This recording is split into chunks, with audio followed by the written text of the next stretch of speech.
Perfecto. Bueno, buenas tardes a todos. Les doy la bienvenida a nuestro segundo día, ya del cuarto ciclo webinar en fauna marina, desde el grupo Fauna de la Católica. Queremos agradecerle a Juan Pablo por hacer posible este ciclo de charlas y acompañarnos ya por cuarta vez.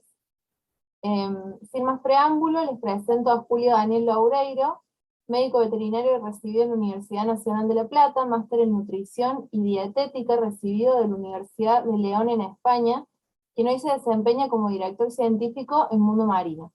Además, es docente a cargo del curso de Biología, Medicina y Conservación de Fauna Marina de la Facultad de Ciencias Veterinarias de la Universidad Nacional de La Plata. A la actualidad ha generado importantes trabajos científicos relacionados a la fauna marina en distintos campos de la medicina. Es coautor del capítulo sobre pinípedos en el libro Tratado de Animales Salvajes, con una importante trayectoria en el rescate y rehabilitación de fauna marina. Así que estamos orgullosos de tener el honor de tenerlo en esta reunión. Les comento que pueden ir dejando sus dudas, preguntas para Julio en el chat, y una vez que él termine la presentación, vamos a ir leyendo las preguntas y ir tratando de contestarlas. Así que, Julio, le paso la palabra a usted para que nos cuente sobre la rehabilitación en cachalotes como herramienta de conservación. Bueno, buenas tardes.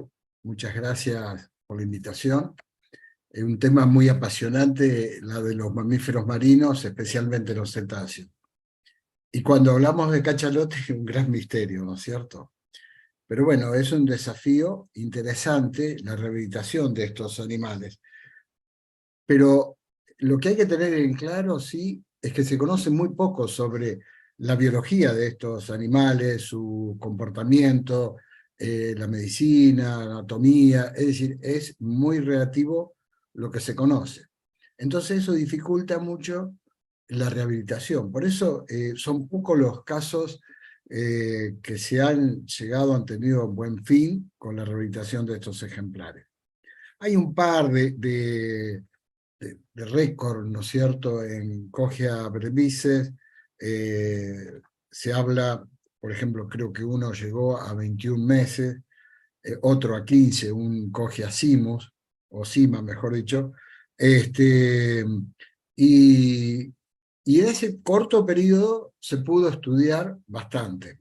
Lamentablemente nosotros no tuvimos una gran experiencia y tener un animal durante mucho tiempo. Pero cuando se puede rehabilitar, cada animal que entra a la rehabilitación, sea vivo o muerto, ¿no? Muerto me refiero a que los animales varados, vivo o muerto, que entran, los muertos para hacer la necropsia y los vivos para tratar de rehabilitarlo, a eso me refería con vivo o muerto en una rehabilitación, es decir, el que entra vivo y muere nos va a dar un caudal de información para los próximos varamientos. Y los que están muertos encontrados en la playa también nos van a dar mucha información, menor cantidad porque son animales a veces que están en un alto grado de descomposición, pero siempre pueden aportar algo, ¿no es cierto? Una pista de cuál fue el motivo del varamiento. Siempre, nunca hay que dejar de estudiar dentro de lo posible. A veces son animales muy grandes y bueno, y es difícil, o las circunstancias donde quedan varados, o por algunas normativas o leyes de la zona que no se permite hacer una necropsia en la playa, en algunas zonas donde hay muchos turistas y demás. Pero en general siempre vamos a sacar provecho, provecho en el sentido de datos de base para futuras rehabilitaciones, ¿no es cierto? Me voy a poner los anteojos para manipular la charla, si no me voy a perder. Bueno, voy a sacar la imagen mía para que no moleste. Bueno, como le estaba diciendo, la rehabilitación de cachalote como una herramienta de la conservación, ahí en el margen izquierdo, el inferior, pongo los 3 cachalotes que hay, que ya ayer, el día de ayer, Juan Pablo se lo explicó muy bien, y más abajo pueden encontrar mi nombre, mi dirección de mail, y Instagram. En Instagram, el que quiera entrar, pongo fotos, generalmente tengo puesto unas fotos sacando una sola secuencia que puse de un ciervo, porque el venado de las Pampas, que es de esta zona nuestra donde yo vivo, que está en peligro de extinción. Después son todas de fauna marina, así que al que le interese puede ingresar a Julio Daniel Loureiro y ahí, bueno, ver, y si dejan algún comentario me lo pueden mandar o alguna consulta también por el mail que tienen ahí en la parte inferior. A ver, vamos a poner en funcionamiento esto. Bueno, hay más o menos los tres tipos de cachalote, son dos familias distintas, ¿no es cierto? Que una sería la Cogiaidae y lo otro, que son los Cogia, el Cogia pigmeo y el enano, Cogia brevises y Cima, y una gran diferencia después con el microcéfalos, Physeter macrocéfalos, que es un gran tamaño, es muchísimo más grande, 18 metros, es más grande que los otros dos juntos, ¿no es cierto? Los puse así como para que vean la gran diferencia. Tienen cierta similitud el organospermatocet y demás, ¿no es cierto? De ahí el nombre en común que tienen.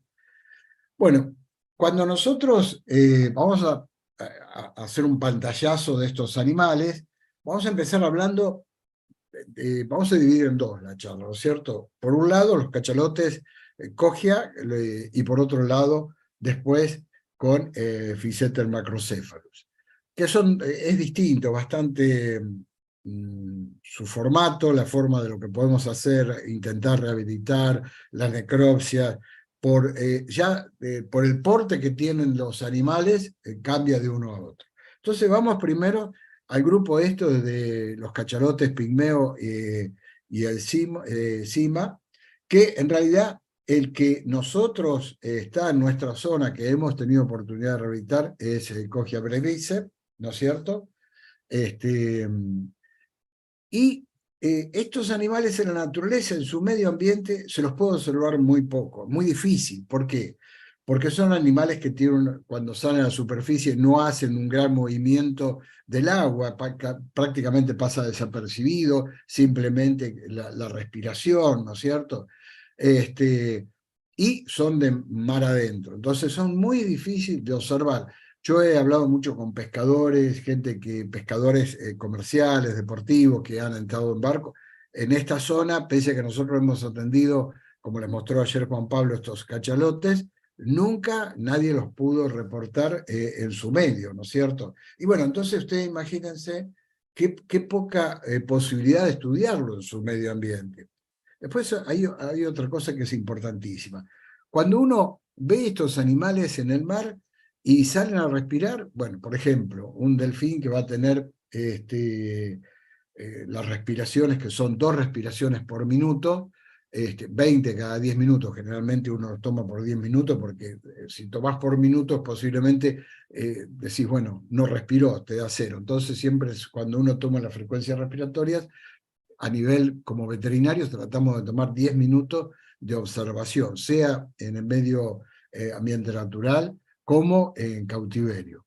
Y después sacas uno traspola ese dato a por minuto, ¿no es cierto? Lo expresa por minuto porque no es más fácil. Entonces, un delfín que va a tener 2 frecuencias respiratorias por minuto, o en un caso de una orca, de un animal ya más grande, de un porte mayor, las respiraciones van a ser de 0,8 por minuto. ¿A qué voy con esto? Es poco lo que uno los observa salir a la superficie. La mayor parte están debajo del agua y uno no puede observarlo. Entonces, muy poco lo que puede observar, estudiarlos y demás. Entonces, estos animales, casi le diría que la única forma de estudiarlos es o en la rehabilitación o en ese animal que aparece muerto que le podemos hacer la necropsia, ¿no es cierto? Saben aparecer cuando salen varar.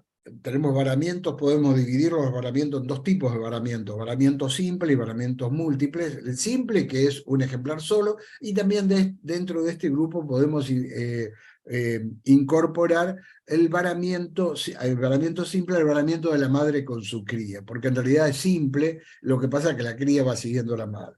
En caso de los varamientos múltiples, ya son animales de mayor cantidad, más de un animal, son muchos animales que se varan. Esos son los varamientos múltiples. En estos animales es muy común, o es más frecuente observar varado a animales individuales simples, y dentro de eso a muchos que son las madres con las crías, ¿no es cierto? Bueno,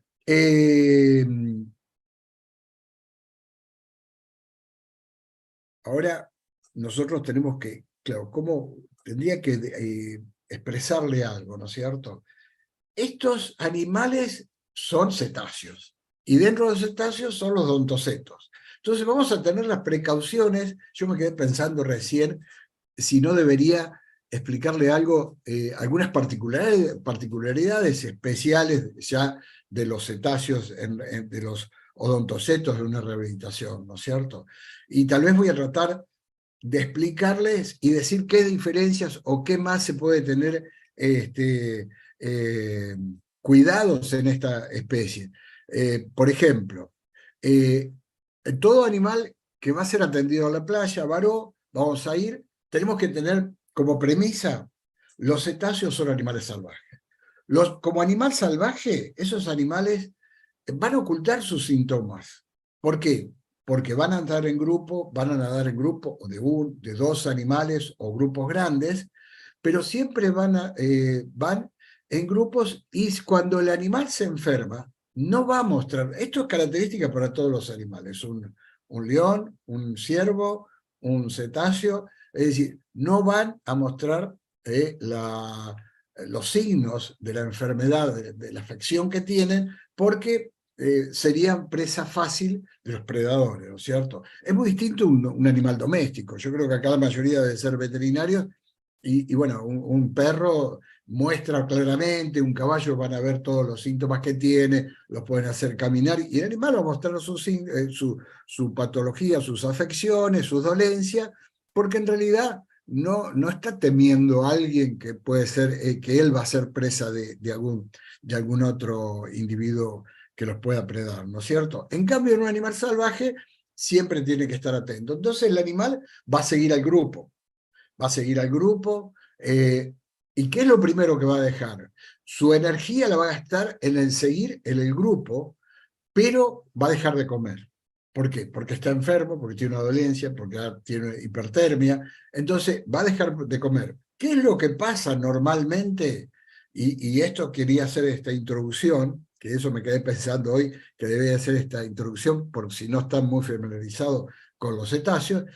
El animal deja de comer, y lo primero que uno puede decir: bueno, ¿qué le pasa? Se empieza a debilitar, pero va a pasar mucho tiempo porque empieza a consumir sus reservas. Sí, eso es real, pero aparece otro problema. El animal se empieza a deshidratar. ¿Por qué se va a deshidratar? Porque ellos van a obtener el agua del alimento, de los peces. Y dentro de los peces tenemos dos categorías: los peces que son grasos y los que son más magros. Es decir, unos que tienen más porcentaje de proteína, que son los pescados grasosos, por así decirlo, o los otros peces que son más magros. Y en el caso de los cefalópodos, por ejemplo, más magros son porque tienen menos cantidad de grasa. Entonces, el agua la van a obtener, los cetáceos van a obtener, los mamíferos marinos en general todos, van a obtener del pescado, del agua preformada que está en el pescado, por una parte. Y en el caso de los pescados grasos, y todos los pescados algo de grasa tienen, unos pueden ser muy grasosos o menos grasosos, también va a ser de la transformación de la grasa a agua. Entonces, ahí obtienen el gran volumen de agua. Y uno dice: pero si están en medio del mar, ¿por qué no obtienen agua del mar? ¿No lo pueden tal vez como nosotros? Sí pueden obtener agua del agua marina, del agua salada. Mejor que nosotros. Nosotros no lo podríamos aprovechar al agua salada. Les doy un ejemplo. Si nosotros tomamos 1 litro de agua de mar, por ejemplo, el agua de mar a cierta profundidad, no en la costa, que está contaminada con el agua de lluvia y demás, o las salidas de los ríos, que eso ahora les voy a hacer un comentario con respecto a eso. Al estar en el agua que está mar adentro, va a tener 30 partes por 1000, ¿no es cierto?, de sal. Entonces es muy salado. Si nosotros tomamos 1 litro del agua de mar, para poder liberar la cantidad de cloruro de sodio que tiene el agua, vamos a usar 1,200 litros. Quiere decir, vamos a perder 200 mililitros de agua. ¿Está claro? A mí acá me gustaría verle las caras a ver si me van entendiendo, pero en realidad es así.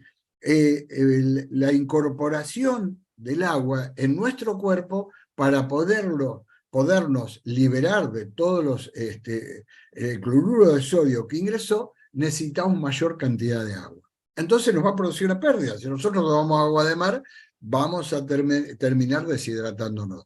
¿Ocurre lo mismo con los mamíferos marinos? ¿Ocurre lo mismo con los cetáceos y en particular con los odontocetos? No, no ocurre lo mismo, porque estos animales tienen una estructura renal que les permite aprovechar parte del agua de mar. Pero eso sí, no es que va a utilizar de 1 litro, vamos a utilizar la unidad de 1 litro para poder orientarnos el ejemplo lo mejor posible. Entonces, de 1 litro únicamente va a necesitar, para expulsar lo que esté de más, ¿no es cierto?, 800 centímetros. De 1 litro de agua de mar, un cetáceo va a aprovechar 200, por ejemplo, un delfín, ¿no es cierto?, 200 centímetros cúbicos. Al revés de nosotros perdemos, ellos ganan. Pero eso tiene un costo energético muy grande. Entonces, uno dice, bueno, acá hay un problema. Ese costo energético trae un problema también de pérdida de calorías interno, que no es, pero que no es lo correcto hacerlo. Pero puede hacer, y uno dice, ¿y por qué? ¿Por qué puede, pero no puede total, ¿no es cierto? Y bueno, acá hay un planteo que es muy lógico. Por ejemplo, porque estos animales, perdón, cuando van a comer, van a capturar presas y van a ingerir sin querer agua salada. Entonces la adaptación de ellos tiene que servir ¿para qué? Para que si bien el agua que ingresa no les produzca una pérdida y un trastorno, que tiene que hacer, si bien con un gasto energético extra, pero que al contrario les pueda servir en provecho. Entonces, ahí empieza de que van a usar a una parte del agua justamente que ingiere. Ahora acá algo interesante, voy a sacar la imagen porque quiero que vean, no sé si a ustedes les tapa la figura. Acá pasa algo interesante. Cuando Juan Pablo les decía ayer, presentaba la zona, me parece espectacular que diga dónde estamos, que se ubique, porque en realidad cuando uno habla de que en el mar adentro interno el agua de mar tiene 30 partes por mil, retengan ese número así, que sea 30, 35, no importa, pero pongamos un número redondo, 30 partes por mil, al animal le cuesta un gran gasto energético cuando tiene que ingiere el agua de esa naturaleza, pero acá nosotros en la bahía San Bromón, que es la desembocadura de un río, del Río de la Plata, nada menos que el Río de la Plata, que es inmenso, obviamente cuando viene el agua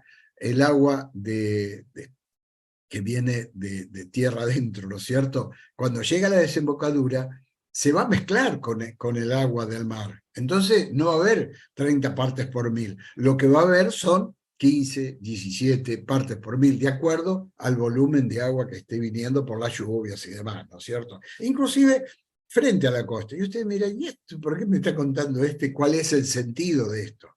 El sentido de lo que les estoy diciendo, ¿no es cierto?, es el motivo por qué en esta zona hay muchos varamientos. Para mí, lo que más pega, ¿no es cierto?, esto es una opinión personal, no es que esté demostrado, pero en realidad es una teoría que se puede adaptar a esta zona, que los animales, cuando van siguiendo al grupo, llega un momento que empiezan a perder, que no consumen, no se alimentan, se empiezan a deshidratar y buscan zonas, cuando ya se apartan del grupo, zonas donde la salinidad es menor. Y bueno, acá tenemos una zona de salinidad menor.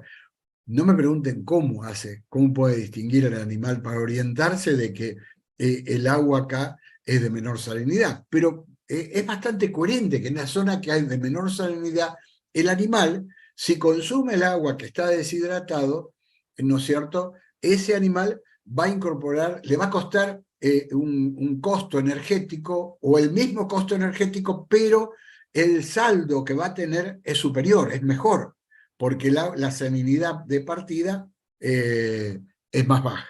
Espero que haya quedado claro el concepto.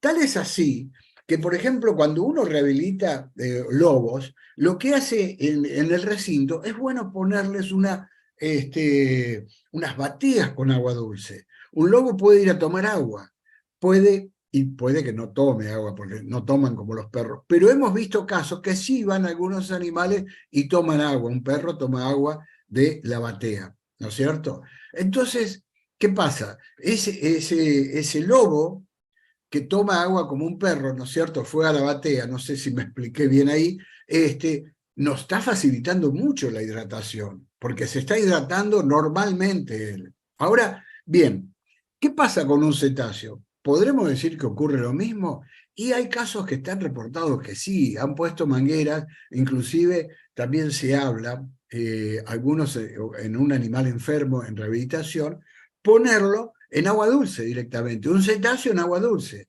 ¿Para qué? Porque le va a ser más fácil hidratarse. Como experiencia personal les cuento, yo tuve la oportunidad de atender el delfín rosado, que es de agua dulce, en el Amazonas, y bueno, yo notaba que esos cachorros, que lamentablemente no llegamos a rehabilitarlos totalmente, pero duraban mucho más que un cachorro, por ejemplo, de Pontoporia, porque el animal no se deshidrataba, porque estaba en agua dulce.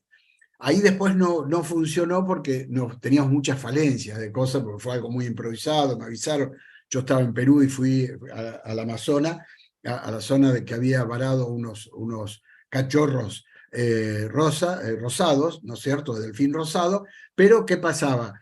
No conseguimos en ese lugar, por ejemplo, para mantener la cadena de frío en el alimento, no teníamos todos los antibióticos y todos los medicamentos y los sustitutos para poder, pero la verdad que hubiera sido espectacular teniendo las cosas a mano, hubiera sido muchísimo más fácil. De por sí les puedo como experiencia que es más fácil un animal que está en esos delfines que de agua dulce, un cachorro que uno tenga que rehabilitarlo es más fácil que uno de agua salada, ¿no es cierto? Ahora bien, ahí llegamos y es un pantallazo, decimos, bueno, eso es lo que sucede en un delfín, un odontoceto, en general, de agua salada, perfecto. Pero ahora viene el caso del cachalote, el cachalote pigmeo, el Cogia beremipes, o el cachalote enano, que es el Cogia cima. Ahora, en esos casos, hay algo que ahí ya es distinto o es más grave el problema. De todos los que les conté, se adapta, perfecto. Ahora ahí tenemos otro problema, que estos animales pueden presentar por la falta de hidratación éstasis gástrico, ¿no es cierto? Entonces, hay que hidratarlos, y si va un animal está varado en una playa y no se cuentan los medios para llevarlo en forma rápida a un centro de rehabilitación, y es más de una hora, ahí lo que tenemos que hacer es hidratarlo en el lugar. No lo puede hacer cualquiera, porque tiene una particularidad que algo dijo Juan Pablo y ahora se los voy a aclarar. Estaba tomando un poquito de agua porque se me seca la boca de tanto que estoy rápido que hablo. Bueno, entonces, esto es interesantísimo, ¿no es cierto? Porque estos animales tenemos que hidratarlos. Y si es un cachorro, estaremos más o menos en los 200, 300 mililitros. Si es un animal adulto, estaremos en los 2 litros. Ahora, acá hay que tener varias cosas en cuenta. Primero a tener en cuenta cuánto es el tiempo que vamos a estar con el animal varado para llevarlo al centro de rehabilitación. ¿Vamos a tardar media hora o vamos a tardar 3, 4 horas porque el centro queda muy largo y no tenemos cómo organizarlo y demás, o cualquier circunstancia? Bueno, entonces tal vez tengamos que hidratarlo ahí. Segundo, si lo vamos a tener que transportar, esos valores que yo le di, está bien. Esos son lo que podemos, lo que se le puede incorporar, pero no tenemos que cargar mucho ese estómago, porque el animal tiene que lo vamos a transportar y no sea cosa que nos vaya a vomitar. Entonces, si vomita, puede hacer falsa vía y demás. Porque bueno, después tengo otra foto ahí que hablo de un parásito, pero me va a venir bien para volver a recalcar esto, la conexión que yo la puse, pensando en que lo podía servir para las dos cosas, para esto que estoy diciendo y para lo de los parásitos. Hay una conexión de cómo podría pasar el agua al espiráculo. Bueno, pero eso lo vamos a ver más adelante. Entonces, ¿qué vamos a hacer?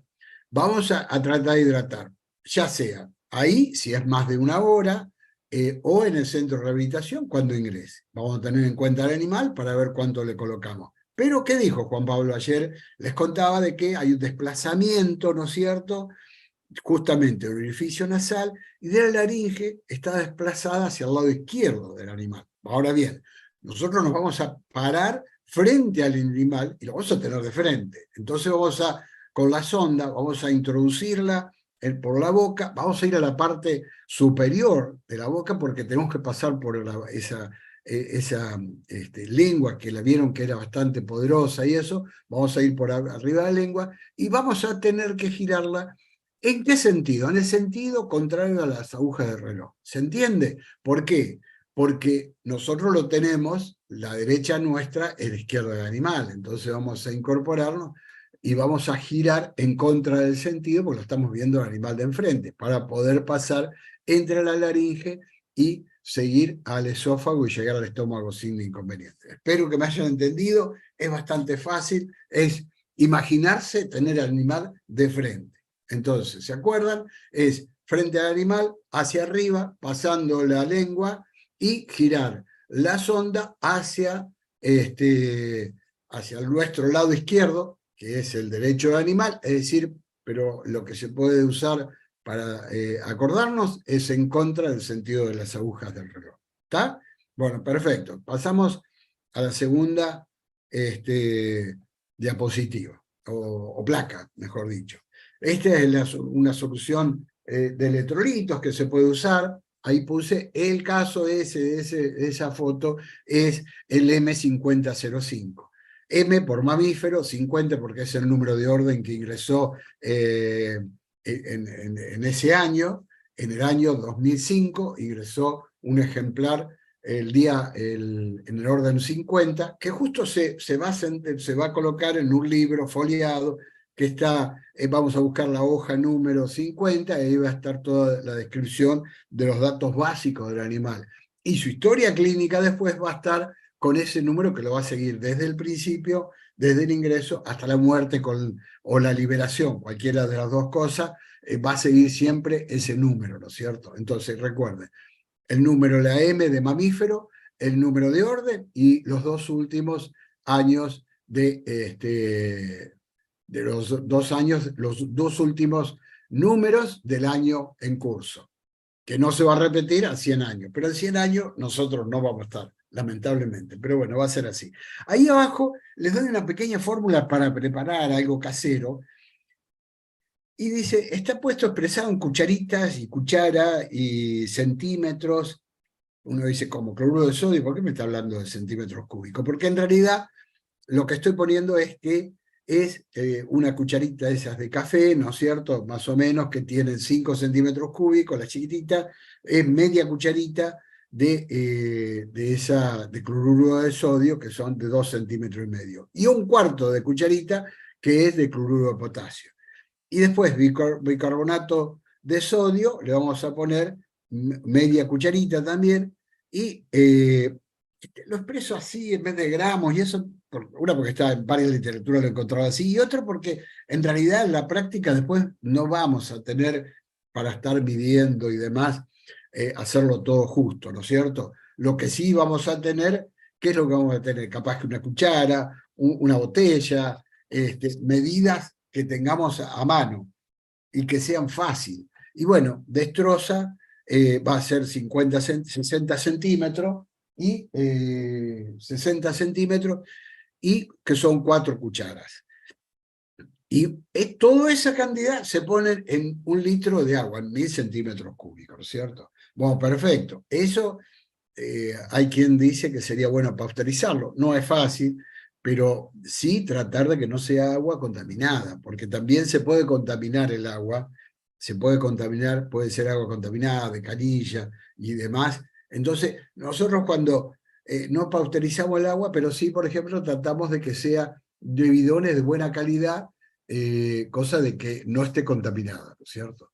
Entonces, tampoco vamos a poner agua con cloro, porque se podría ponerle cloro al agua que le vamos a dar. Sí, lo que podemos hacer, se ponen 2 gotas por litro y demás, la cloramos, todo, dejamos que después se consuma el cloro y ya usamos el agua que teóricamente estaría libre de bacterias, ¿no es cierto? Esa es una opción, se me ocurre ahora en este momento que es una opción valedera, porque después uno tiene que tener un recurso que va a contar en ese momento, ¿no es cierto? Y sí, si podríamos seguir la misma norma para los peces. Cuando uno tiene alimentación, ¿no es cierto? Cuando uno habla de alimentación, ahí siempre tiene que estar a los animales, cetáceos ya en general. ¿Qué le vamos a dar a los cetáceos en general? Peces. ¿Los peces cómo van a estar? Puede estar un pescado que sea fresco o que sea congelado. Y bueno, tiene su pro y su contra todo.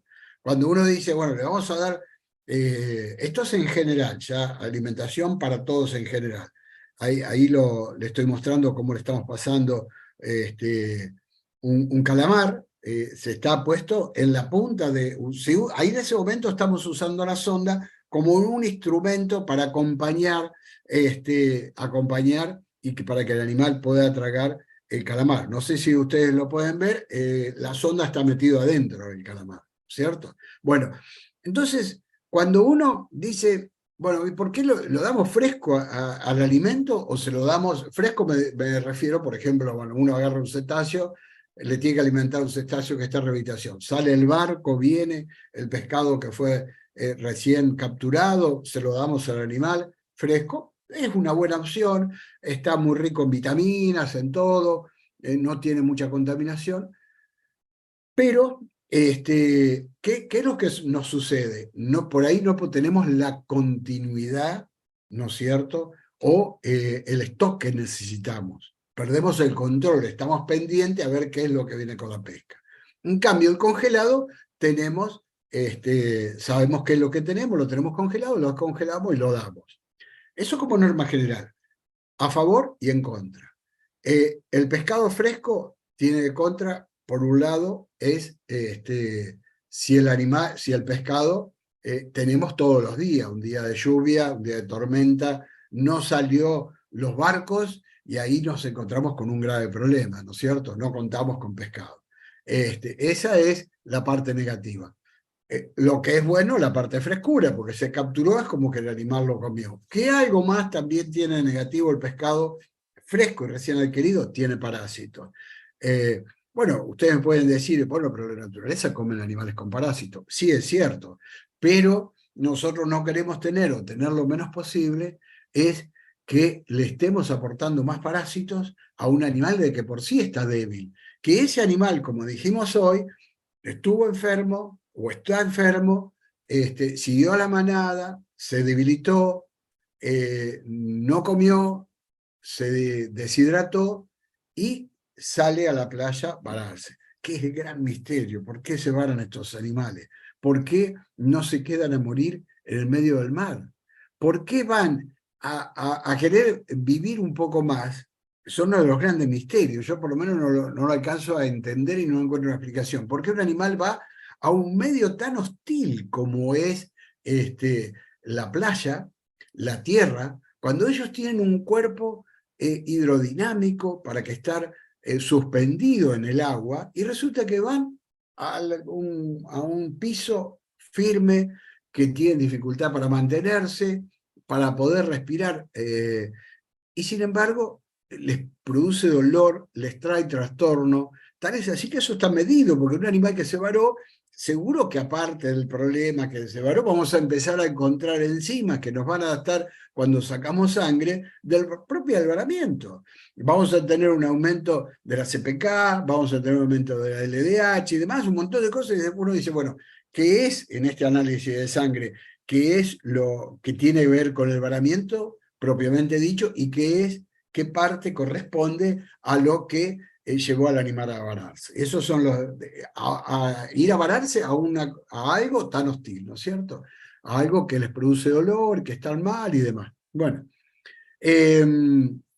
me estoy yendo de tema, pero los tengo que ir más o menos guiando de qué es lo que tenemos adelante cuando se presenta un paramiento. Entonces, volvemos al alimento. Nosotros decimos, bueno, no le demos que no tengan, que no tengan parásito, que tener continuidad del stock para poder, la seguridad del stock que tenemos para alimentarlo. Ahora, ¿qué contra tiene el darle el pescado congelado? El pescado congelado tiene contra que vamos a congelarlo. Hay enzima, no todos los pescados, pero hay algunos pescados que tienen una enzima que es la tiaminasa, ¿no es cierto? Como su nombre lo indica, va a actuar sobre la tiamina, que es la vitamina B1. Entonces, ¿qué pasa? Si uno dice, perfecto, yo capturé el pescador trae en su barco, trae el pescado, lo congelamos, está un tiempo, el pescado, si tiene tiaminasa, empieza a actuar sobre la tiamina, y nos encontramos de que ese pescado que le vamos a dar al animal no va a tener parásito, porque está demostrado, ya hay un estudio, que por ejemplo para los anisakis, que es el que más se ve, y como eso se transmite al ser humano, está estudiado de que congelando a baja temperatura de freezer, ¿no es cierto?, menos 30 grados y demás, por 60 horas se van a matar las larvas.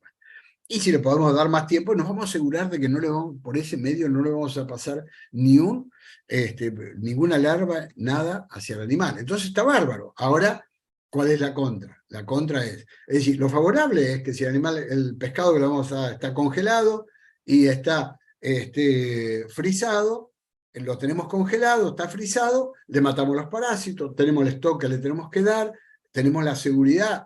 Si el tiempo está malo, que el barco no sale a pescar, tenemos el pescado en el freezer y demás, entonces es positivo. Lo negativo es que empieza a perder otros elementos, la vitamina B1 y otros elementos, otras vitaminas que se empiezan a degradar.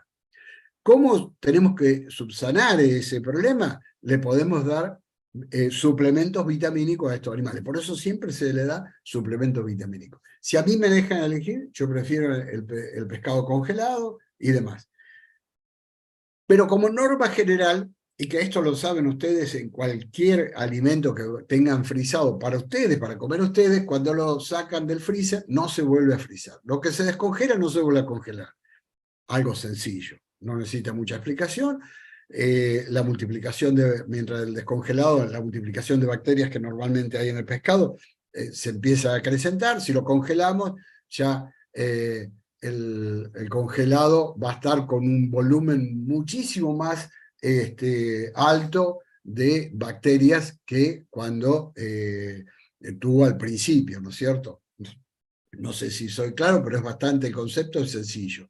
Un pez que se capturó, pasa a ser pescado, lo congelamos, tiene una cantidad de bacterias. Lo descongelamos, se incrementó, lo volvemos a congelar, ya no vuelve a lo anterior. Y hay una cosa, no se olvide, el congelado no mata a las bacterias, sí a los parásitos.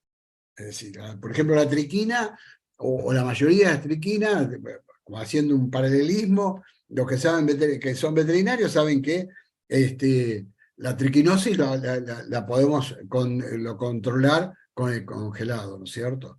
No es el ideal, pero bueno, sabemos que nos da cierto grado de confianza, la cocción y el congelado. Pero no así las bacterias. Bueno, fenómeno. Entonces llegamos hasta ahí. Bien. Entonces es preferible descongelar, vamos a poner suplemento vitamínico, y lo descongelado se tiene que usar en las 24 horas. El preparado, y ahí volvemos a la solución de hidratación, el preparado que hicimos para hidratar al animal se tiene que usar a las 24 horas. Y mantenerlo en la heladera. Es decir, tenemos que... Y la cadena de frío es importante en la manipulación del pescado, en la manipulación, digamos, todo lo que le vamos a suministrar al animal, sea líquido, una solución, sea el alimento, le vamos a introducir una sonda, todo tiene que tener un cierto cuidado, un especial cuidado para no contaminar y no introducir bacterias que puedan traer un trastorno. Lo que diría, las normas que deben tener, no sé si hay algunos que son padres o madres, como si fueran a alimentar un bebé, ¿no es cierto? Todos los elementos deben ser bien desinfectados, las ondas bien desinfectadas, y por ejemplo si en las punteras, si la sonda en la punta tiene una puntera como las sondas nasogástricas que se usan en equinos, vamos a lavarlas bien, desinfectarlas bien, tenerlas bien limpias, todo tiene que estar con buenas normas de higiene, ¿no es cierto? Buenas normas de bromatología, controles y demás. Siempre piensen para consumo humano. Entonces, un animal no está rehabilitando, no es porque es un animal que entró en rehabilitación, que sé yo, le vamos a dar así nomás. No, no. Las normas de higiene son fundamentales. Bueno, acá lo mismo, ¿no es cierto? Sea un pescado, sea un calamar y demás, le vamos a dar. Lo vamos a tener con buenas normas de higiene. Ahora, en el caso de, y ahora viene la parte particular de estas especies, claro que es distinto, tienen cosas distintas. En el caso de los cogias, tienen dificultad para digerir muchas de las presas. Y está comprobado que el cogia brevises, rehabilitados, pudieron digerir 3 kilos de calamar costero. Mayor cantidad no, y también tiene un problema. No es suficiente el calamar, los calamares que comen normalmente, que son los que nosotros conocemos vulgarmente, que es lo que el consumo humano, no son suficientes para estos animales, ¿no es cierto? Entonces, hay que suplementarlos con otros, con otro alimento. Y esos son con pescados. Ahora, mira acá qué cosa curiosa, no dar piel ni espina de pescado, escamas, ¿no es cierto? Escamas más que espina. Espina sí, perdón, ahí está, se me falló. ¿Por qué? O espinas muy grandes podría ser, porque en realidad tienen más dificultad para comer. El ideal es un filé de arenque o similar al arenque. No le vamos a dar arenque porque no tenemos acá, pero similar. ¿Por qué puse lo de arenque? Que en otros está reportado en algunos papers. Porque en realidad el arenque, lo importante de ponerlo, de que se entienda, es algo similar, que es un pescado que es graso. Entonces que tiene muchas kilocalorías. No es lo mismo un arenque que puede tener, qué sé yo, 150 calorías cada 100 gramos, es decir, 1530, contra, por ejemplo, una corvina que puede tener 900 kilocalorías por kilo, ¿no es cierto? Entonces, suplementemos con algún pescado que tenga, altas calorías, los que decíamos, un pescado graso. Ahora, ustedes me pueden preguntar, bueno, pero en la naturaleza nadie le va a quitar la piel, ni la escama, ni la espina grande, nada, ¿cómo es eso? Porque en realidad, ¿qué es lo que se pretende? O mejor dicho, ¿cuál es el inconveniente? Que no están en la naturaleza, que no van a hacer el ejercicio común, que no van a estar en un agua que está clorada. ¿Por qué clorada? Porque estos animales defecan mucho. Entonces, no podemos tenerlo, que ese medio ambiente, ese ambiente que nosotros lo colocamos al animal de rehabilitación, ¿no es cierto? No tiene que ser algo que esté contaminado. Volvemos a las normas de seguridad, a las normas de higiene. No podemos tener a un animal en rehabilitación en un lugar que esté cargado de bacterias. Y obviamente la materia fecal tiene muchas bacterias. Entonces nosotros tenemos que eliminar esa materia orgánica. Y ahí podemos tener, para tratar el agua con ozono, con filtrado, con rayos ultravioleta, con cloro. Bueno, hay variedad de formas, pero en nuestra zona, en nuestros recursos, ¿qué vamos a usar? Vamos a usar el cloro. Entonces ahí lo que tenemos que tener cuidado es que, por ejemplo, el cloro, tener baja cantidad de cloro. Que el cloro, nosotros, y les comento algo como es, ¿no es cierto? Ponemos cloro y con el cloro va a pasar algo. Va a haber un cloro que se va a combinar con la materia orgánica. Por ejemplo, se va a combinar con las amines que va a formar cloraminas, y las cloraminas van a ser también bactericidas, pero tampoco tiene que haber muchos cloraminas. Y va a haber, en definitiva, ¿qué vamos a tratar de medir nosotros para evaluar el estado de la pileta donde está el ejemplar? El cloro libre. ¿Qué es el cloro libre? Es el cloro que sumado al cloro combinado forma el cloro total. Y ese cloro libre es que nos está diciendo, mirá, quedé libre, por decir una estupidez, quedé libre, el cloro nos está marcando, estoy libre, quiere decir que no tengo más nada para atacar. No tengo bacterias, no tengo, aunque nunca se deja de haber algo de bacterias, pero no hay materia orgánica como para actuar. Entonces, tenemos que tener algo de medir cloro libre. Pero no tenemos que tener mucha cantidad, ¿no es cierto? Eso es importante. Entonces, por ejemplo, el cloro, vamos a tratar de que nunca pase de 0,5 partes por millón. Cuando hablábamos de sal, hablábamos partes por mil. Acá estamos hablando de partes por millón. Y también estos animales necesitan un recinto, el agua tiene que estar lo mejor posible, tiene que haber una renovación del agua, hay que mantenerla, ¿no es cierto?, libre de contaminantes, en lo posible, lo que más se pueda. ¿Y qué vamos a hacer? En este caso, este tipo de especies tienen que estar en piletas que tengan un diámetro de 6 a 9 metros de diámetro. El ideal sería 15 metros. El problema es que a veces cuando son muy grandes la superficie de los tanques es difícil manipularlo al animal porque tenemos que estar capturándolo para la rehabilitación. Cuando el animal después de un tiempo, los cetáceos se terminan acostumbrando al ser humano. Yo me acuerdo una vez que rehabilitamos una falsa orca, un cachorro que en un varamiento múltiple vararon, fue muy curioso ese, vararon en Uruguay y acá en Pinamar, ¿no es cierto? Pero al mismo tiempo, se ve que era el grupo que se dividió y demás.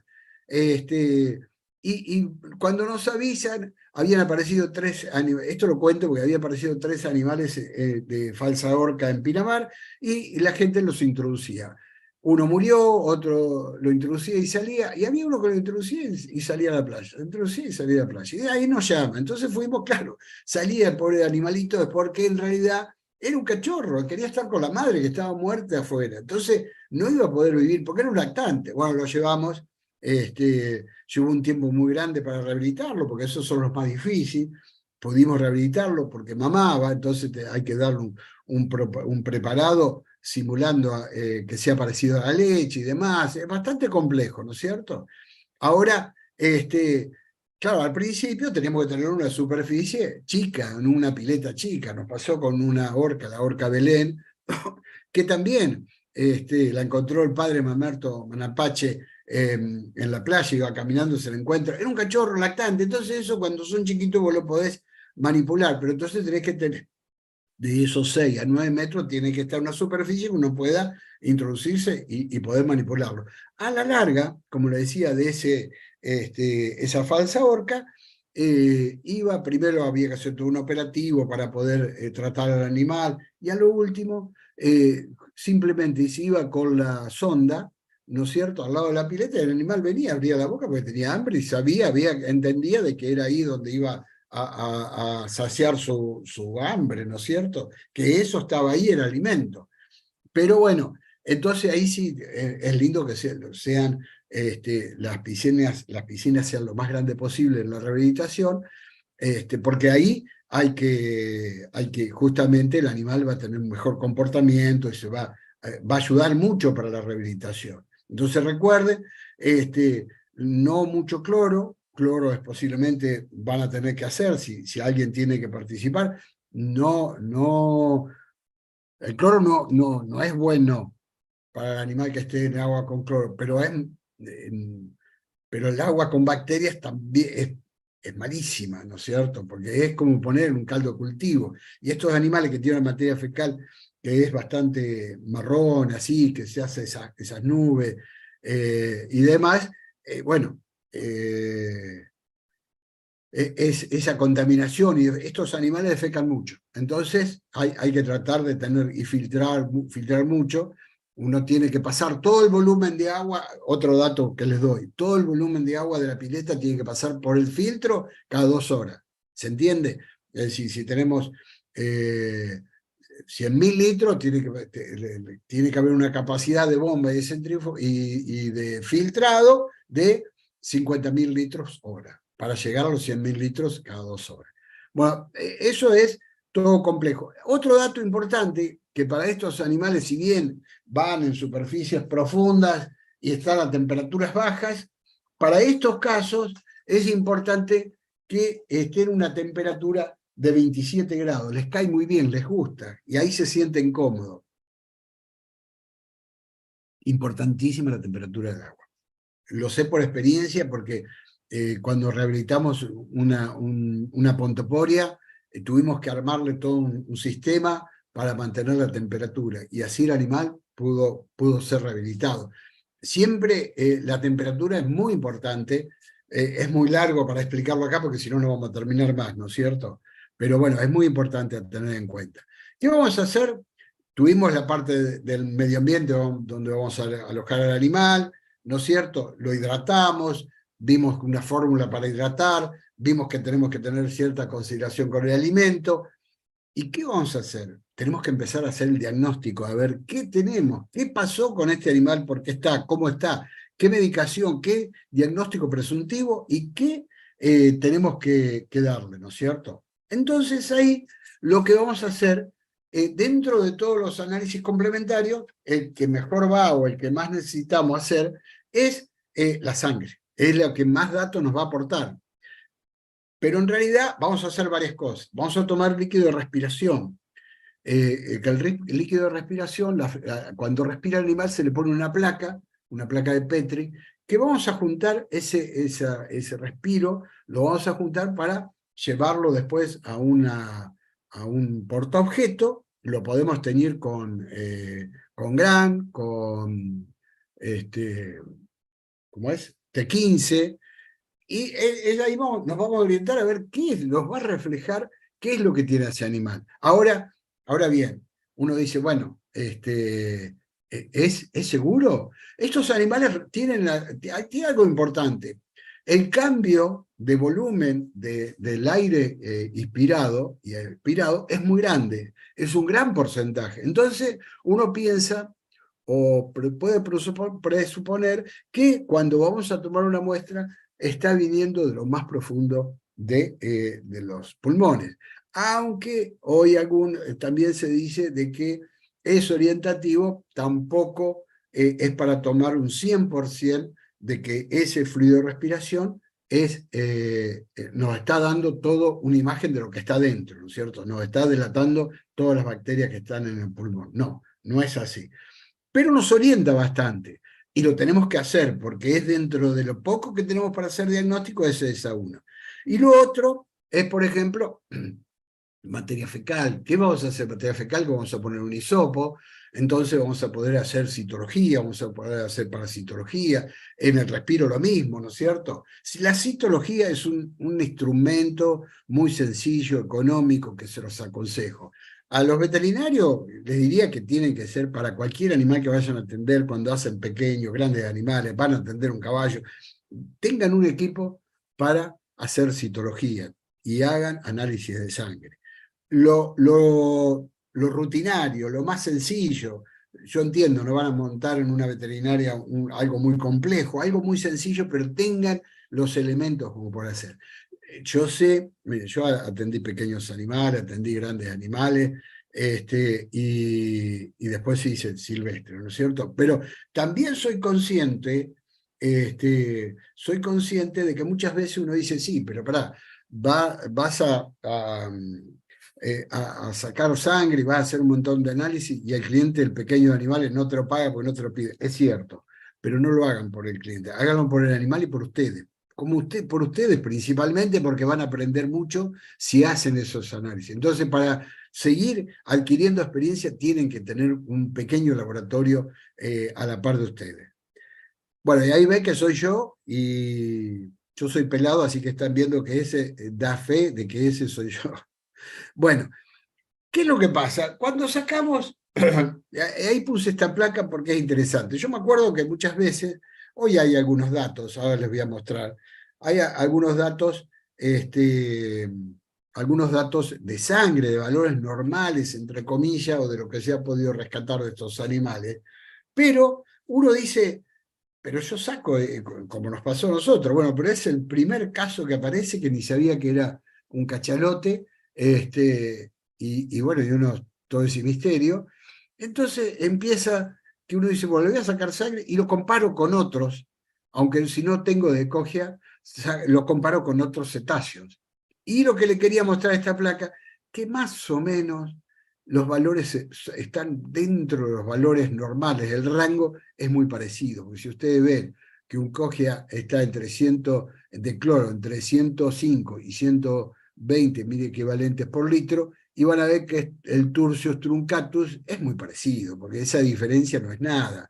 En la beluga, que es el que sigue, también el máximo es 120, es lo mismo. La pseudoorca y el calderón, la globicéfala es el calderón, y la pseudoorca es la falsa orca, y más o menos los valores. Con esto le quería demostrar que uno tiene, cuando no tenés datos, ahora hay datos. Cuando yo empecé a trabajar con estos animales, en realidad no había un libro, no había nada, entonces los pocos que teníamos comparábamos, primero comparaba con los animales domésticos, ahí sí tenía diferencia.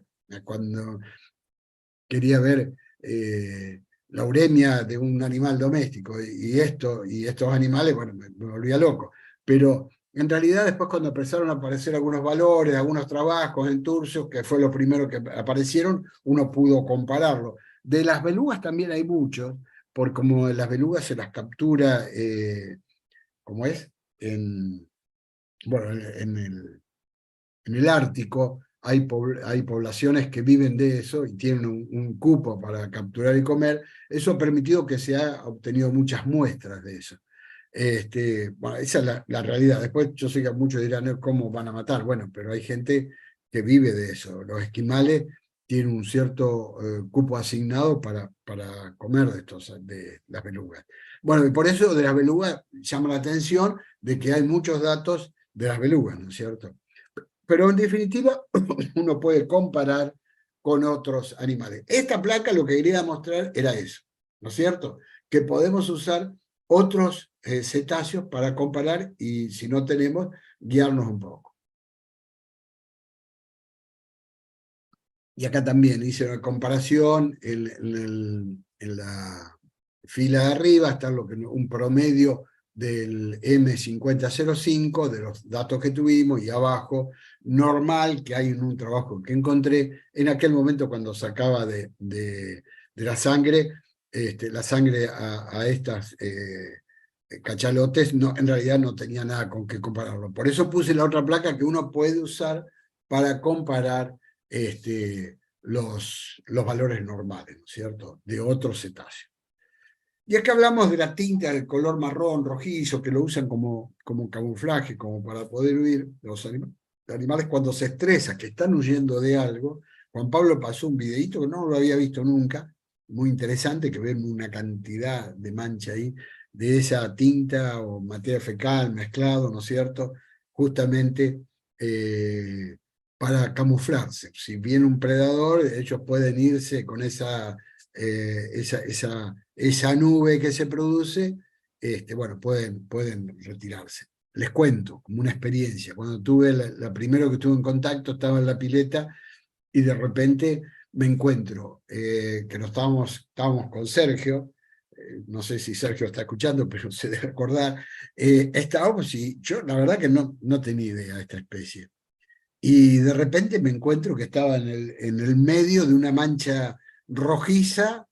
¿Y qué me parecía? Yo digo, pero esto es lo mismo que se ve un perro cuando tiene, como es, parvovirus. ¿Y a dónde estoy metido? Y bueno, no, después hablando ahí con Sergio, que él es biólogo y conoce más de la biología, conoce de biología, yo conocía muy poco, conozco poco, he leído, pero no he estudiado en profundidad como Sergio. Me dice, mira, esto es normal, y bueno, ahí me quedé más tranquilo y seguimos trabajando con esta especie, ¿no es cierto? Pero tengo que confesarlo, cuando estaba en el medio de la pileta y me quedé rodeado, dudé mucho, en ese momento dudé mucho y hasta no tuve miedo, pero dije, uy, ¿en dónde estoy metido en medio de esta materia fecal contaminada, bueno, pero después no fue así. Logró su objetivo poder camuflarse y confundirme, ¿no es cierto? Confundirme a mí y poder retirarse sin que yo la pudiera observar. Lo que pasa es que nosotros no le íbamos a hacer daño, sino que estábamos muy por el contrario, tratando de ayudarlo al pobre animalito. Bueno, y es importante, ahí lo estamos pensando con una balanza digital, está colgado en una camilla. Bueno, el que está ahí es otro veterinario que estuvo trabajando un tiempo conmigo, Félix Capellino, trabajamos juntos. ¿Y de qué sirve obtener el peso? ¿Es importante o no es importante? Es muy importante. Primero, porque vamos a, como puse ahí, punto de referencia para la alimentación. Sabemos qué porcentaje lo tenemos que alimentar al animal, no solamente con qué porcentaje, sino también cómo va evolucionando. Está perdiendo peso, está ganando, se mantiene. Es importante tener ese dato, ¿no es cierto? No es un dato menor. Dentro de los pocos datos que tenemos, es un dato importante. Pero también es muy importante para la medicación, porque ahora después vamos a ver algunas placas con respecto a los medicamentos, a las drogas y demás, que hay muchos efectos indeseables. Entonces, lo que tenemos que tratar es siempre ir con la dosis lo más ajustada a la realidad, no calcular a ojo y pensar que le estamos dando para un animal que pesa 500 kilos y en realidad capaz que pesa 3.000 kilos, o pensamos que al revés, que pesa 3.000 kilos y pesa 500, porque uno tiene que pesar mucho como para darse cuenta, más al principio cuando no conoces dije un disparate como para ponerlo en tema, ¿no es cierto? Nadie se va a confundir por tantos kilos, o sí. Entonces, siempre es importante tener el peso y para poder orientarnos y saber. Y lo otro que también les aconsejo, siempre que tiene el peso, después cuando voy a dar un medicamento, yo siempre agarraba papel y lápiz. Y soy bastante ligero para las matemáticas, para hacerlas mentalmente, pero nunca me confié. Y les digo que nunca, yo ya me jubilé, trabajé como 35 años con mamíferos marinos y nunca me equivoqué en una dosis, pero me tomé el tiempo siempre de hacer las cuentas y repetirlas antes de dar un medicamento, ¿no es cierto? Eh, y no es que me cueste la matemática, por eso se lo aconsejo a todos, sino porque quería estar seguro de no equivocarme y poner un factor más en la rehabilitación, un factor negativo que puede ser equivocarse con una dosis. He visto muchos veterinarios confundirse en el campo, yo trabajé en el campo también, confundirse con las dosis por sacar mentalmente y confundirse con medicamentos. Hay que ser muy cuidadoso. En estos animales, por lo menos, en todo, pero en esto es importante.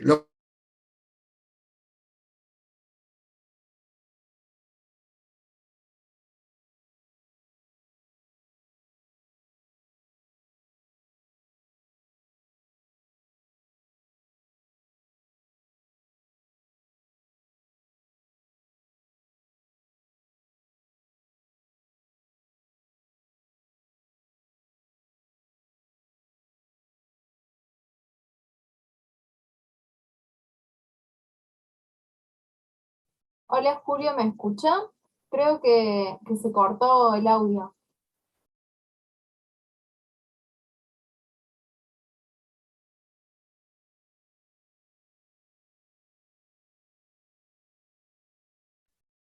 Bueno, ahí Julio se le desconectó la llamada, así que le vamos a dar un ratito para que se pueda volver a conectar.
De paso aprovecho para recordarles que pueden colocar sus dudas en el chat o si le quieren decir algo a Julio, esto va a ser leído al final de la charla.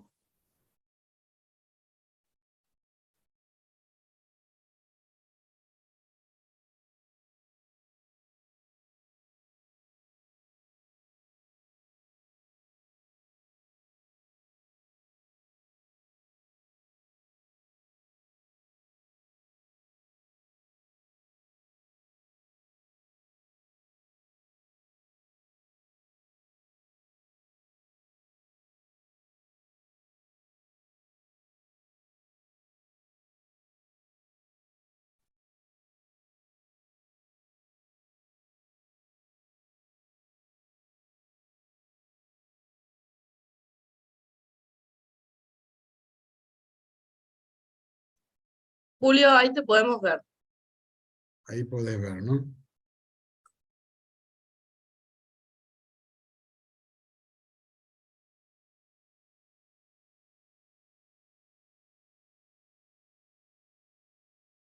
¿Está bien ahí? Sí, sí, se ve perfecto.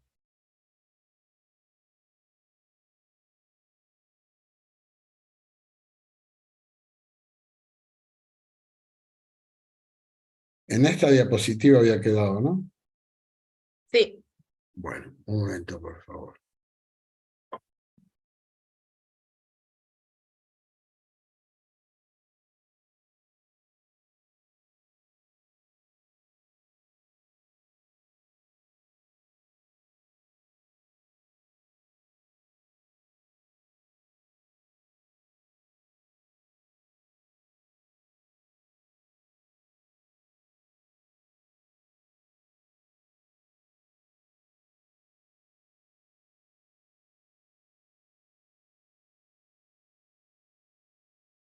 Bueno, no, disculpen, se me cortó, no sé, habrá sido, a ver,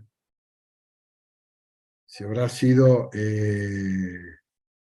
un problema de internet mío.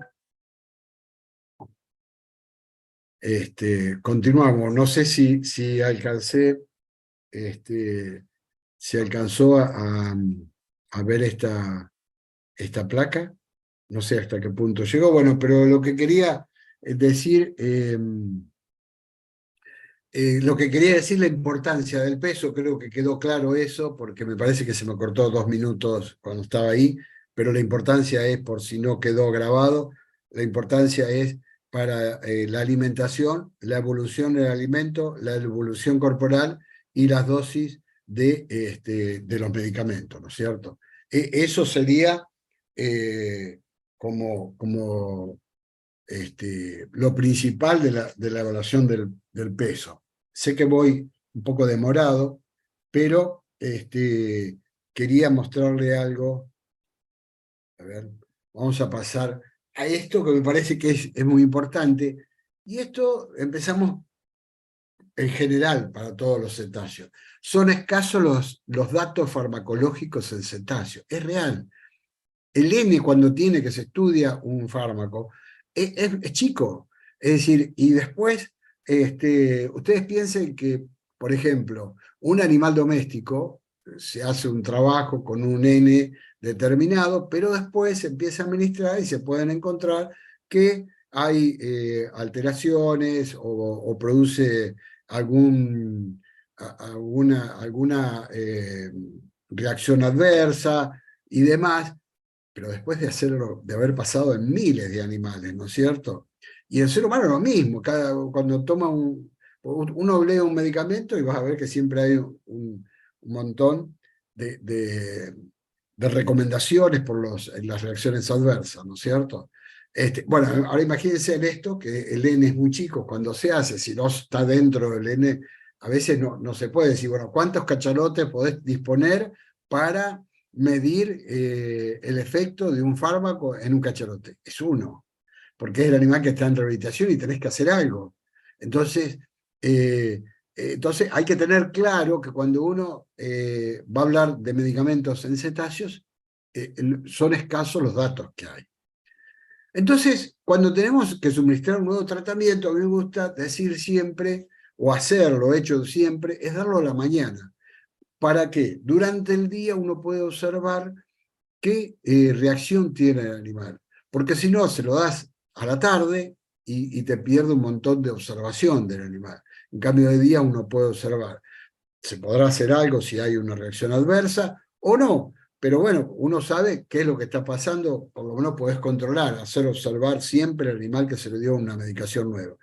Y cuando hay combinaciones, ¿no es cierto?, que no están estudiadas, que no están probadas en los cetáceos, bueno, que no están probadas en cachalote, seguro que no va a haber muy poco lo que se ha probado, ¿no es cierto? Entonces, ¿qué es lo que tenemos que tratar? De dar de lo que vamos a administrar uno por vez. Tal vez uno empezás un día y el otro día empezás el otro. Después hacer la combinación y lo seguís los dos juntos.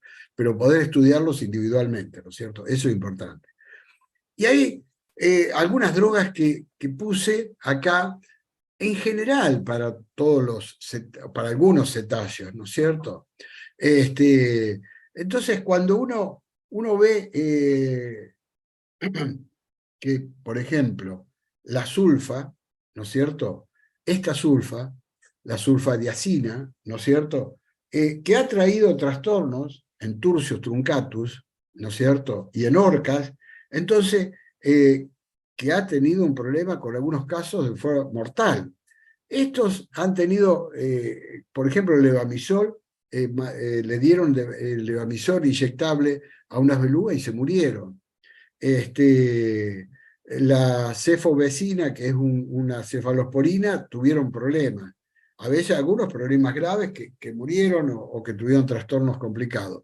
Y en el caso del itraconazol, ketoconazol y fluconazol, se ha registrado que un grado de toxicidad. ¿Y cómo se midió eso? Por las enzimas. Uno generalmente, midiendo las enzimas, sabe si hay alguna reacción. Más, le cuento, yo por ejemplo cuando empecé a tomar para el colesterol, dejé pasar un tiempo y me hice un análisis de sangre buscando las enzimas, y sí, uno de los medicamentos, la rosuvastatina, en mi caso, me elevaba las enzimas. Agarré y le dije al médico, sacame esto y dame otro. Y bueno, así fui buscando una hasta que no tuve una reacción adversa, ¿no es cierto?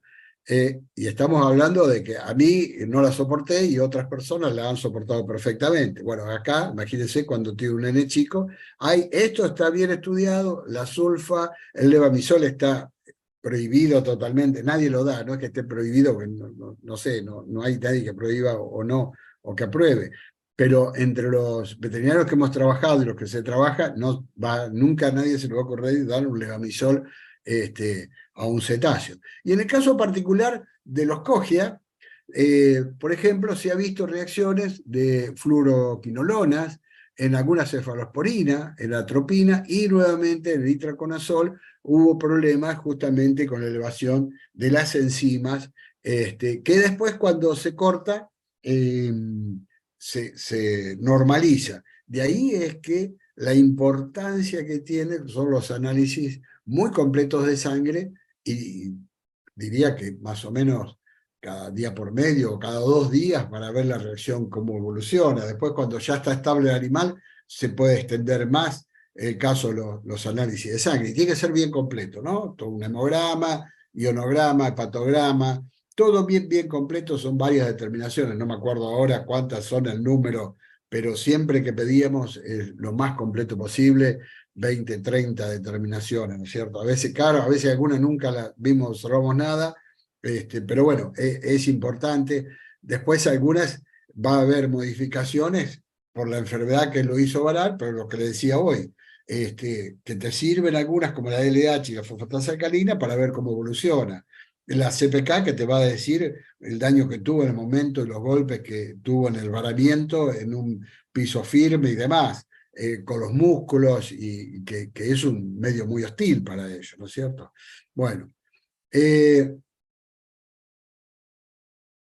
es un trabajo que se presentó hace poco, justamente son de un varamiento de cachalotes pigmeos enanos en la Florida. Se tomó un registro de 2002 hasta 2019, hubo varios casos, y interesantes, individuales, y algunos, esa foto de la izquierda, esto no es mío, obviamente, ahí está los créditos, ¿no es cierto?, desde ese trabajo que está abajo,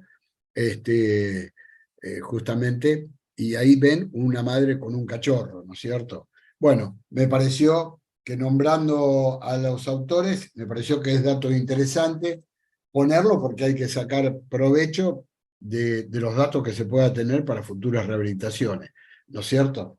Bueno, a ver, déjenme que muestro acá, tenía anotado un poco también. Bueno, quiero a ver si anoté los porcentajes de las causas de varamiento. Me las recuerdo, pero por ahí lo tenía más anotado, ¿no? Pero en general sí, lo tengo en otra placa, ahora que me acuerdo. Ahí está. Acá puse las afecciones registradas, algunas de los que vimos en ese estudio que se realizó durante esos años, del 2002 al 2019, ahí encontraron enfermedad, acá es interesantísimo, enfermedades cardíacas. Y uno dice, bueno, pero será no frecuente. El 50% de los animales varados tenían las afecciones de distinto grado, en miocardiopatías, a degeneración miocárdica, en distinto grado, pero la mitad de los animales tenían esas afecciones.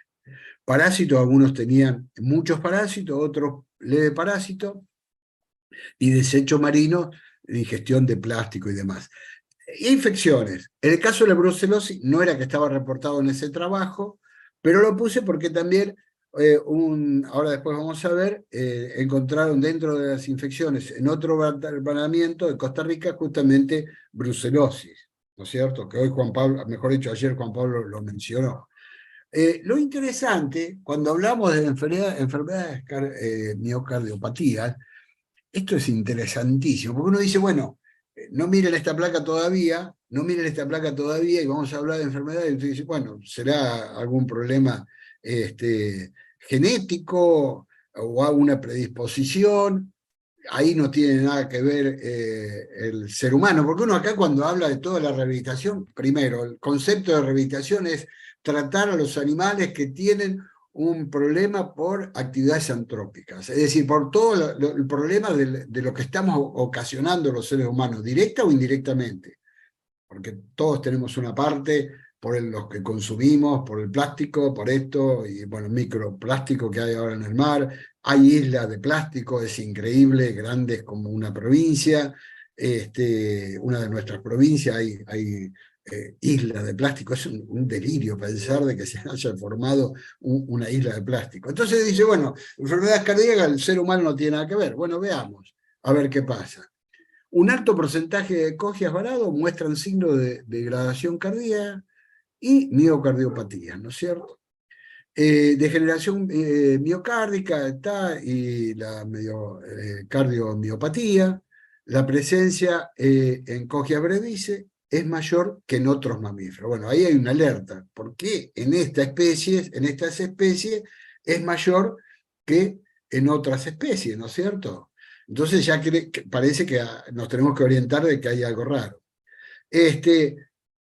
La deficiencia nutricionales de selenio y acumulación de mercurio y el desequilibrio de oxidantes en humanos y otros animales se los relaciona con desarrollo y progresión de las miocardiopatías.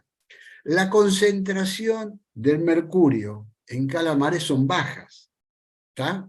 Son bajas. Estos animales se alimentan especialmente por calamares, pero la biomagnificación de la cadena alimentaria junto con la bioacumulación va a dar alta concentración de mercurio en los cachalotes pigmeos. Ahí empezamos a ver que ya tenemos que ver nosotros, los seres humanos, ¿no es cierto?, con la utilización, claro, uno dice, pero yo no uso el mercurio, pero bueno, es a través, ¿no es cierto?, de las fábricas y los desechos de toda de la utilización del mercurio, que en baja dosis llega a la naturaleza, pero después, por la biomagnificación y la bioacumulación en los animales, ¿no es cierto?, hace que las concentraciones sean altas y tiene el problema, ¿no es cierto? Ese es uno de... Entonces vemos ahí cómo estamos otra vez los seres humanos metiendo la pata en todo esto, ¿no es cierto? A ver, ¿por qué no corre? Ahí está. Pero también hay parásitos, que puede haber mucha cantidad, ¿no es cierto?, de parásitos, que realmente sea un problema. A veces uno dice, bueno, el parasitismo lo lleva a ese estado o algo se magnifica por otro problema y se magnifica porque se agranda el problema porque tiene parásitos, ¿no es cierto? Se agrava la afección porque tiene parásitos una gran cantidad o los parásitos llevaron al estado que tiene el animal. Se ha encontrado los anisakis, ¿no es cierto? Anisakis physeteris, ¿no es cierto? Que, como su nombre lo indica, fue descubierto en Physeter macrocéfalo, ¿no es cierto? Pero no solamente, hay en varios cetáceos más, y dentro de esos está el Kogia brevis. Y el Pseudoterranova también está. Bueno, algunos son de hábitos costeros, otros de hábitos oceánicos, y justamente los moluscos son el medio que los lleva las larvas para que contagien a estos animales, ¿no es cierto? Y acá, bueno, que hoy les dije que había puesto una placa que era interesante para mostrarle, y la puse con doble sentido, ¿no es cierto? Acá vamos a ver, bueno, encontraron biflagelados, ¿no es cierto?, similares a los trypanosomas, se encontró en el moco del espiráculo, pero nunca en la sangre. Perfecto. Pero acá aparte, quiero mostrarle, ¿qué es esto?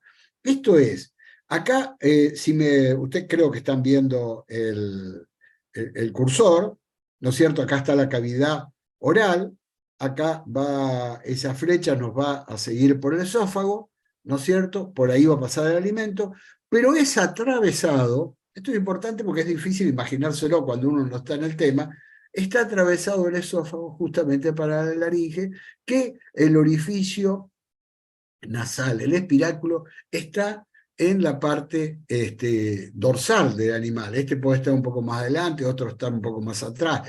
Pero, en definitiva, lo importante es ver cómo atraviesa justamente la laringe, ¿no es cierto?, que conectada con la tráquea, cómo atraviesa ese esófago.